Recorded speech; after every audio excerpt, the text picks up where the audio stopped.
comme je disais, quand vous voulez lancer un projet, ne dites pas forcément que vous allez dépenser parce qu'il faut dépenser. S'il y a des choses que vous pouvez mettre en place sans dépenser un seul franc, n'hésitez pas, il n'y a pas de honte. Vous n'avez pas de compte à rendre à quelqu'un. L'objectif, c'est d'obtenir le résultat que vous voulez, c'est d'atteindre vos objectifs. Ça, il ne sert à rien d'investir des millions sur un projet qui ne vous rapportera au final que 100 000 francs, 200 000 francs. C'est mieux vraiment de minimiser l'investissement de départ et de maximiser sur les efforts et surtout sur ce que vous avez déjà de disponible. Donc, on fait avec les moyens de bord.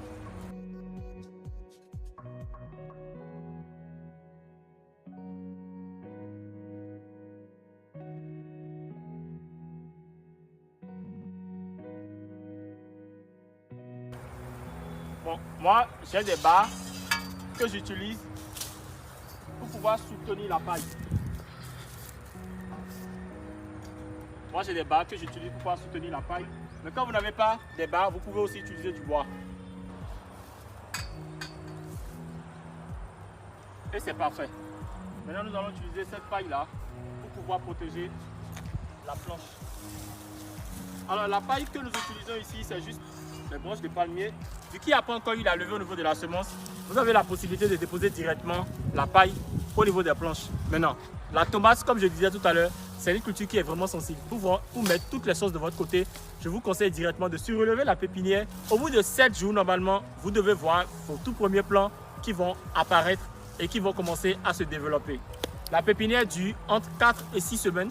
Et pendant cette période-là, c'est beaucoup plus le binage que vous devez faire comme entretien. Au bout de 7 jours, normalement, vous verrez l'apparition de vos tout premiers plantules de tomates et vous devez lui apporter les éléments dont il a vraiment besoin pour son développement. Vous devez éviter au maximum qu'il y ait la présence des fourmis autour de vos planches de piment et vous devez vraiment observer. Quand vous voyez qu'il y a l'apparition de certaines maladies, vous devez automatiquement traiter vos plantules contre la tomate pour pouvoir vous assurer que vous avez des plants de qualité et qu'au final, vous aurez des fruits de qualité. Alors, quand vous terminez, vous mettez la paille, il est important d'arroser automatiquement.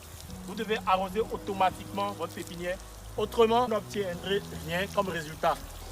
Alors, il y a 3 facteurs qui entrent en ligne de compte pour qu'une semence germe. Il y a l'humidité, il y a la chaleur, il y a la lumière. Donc, ne négligez vraiment aucune étape, c'est hyper important. Surtout l'arrosage automatique, une fois que vous avez terminé de mettre les semences en terre, déterminera vraiment le type de plant que vous aurez quand vous avez déjà respecté les autres étapes. Alors, 4-6 semaines après, quand vous avez traité le sol, respecté toutes les étapes et bien entretenu vos semences, vos plantes doivent être normalement prêts pour le répiquage.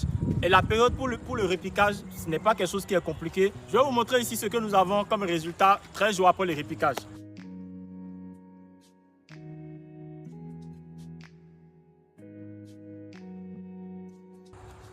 Et vous pouvez voir ici que nous avons déjà l'apparition de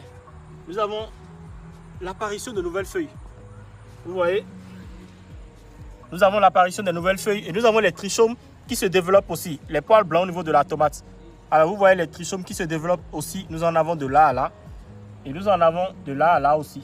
Vous voyez que le plant est déjà bien vigoureux et il se développe bien. D'ici 1-2 semaines, nous allons procéder à la mise en place des tuteurs et nous allons poursuivre avec la production pour surtout avoir de très belles récoltes. Alors, nous sommes à la fin de cette vidéo. Si vous avez aimé, dites-moi dans les commentaires la partie de la vidéo que vous avez le plus appréciée.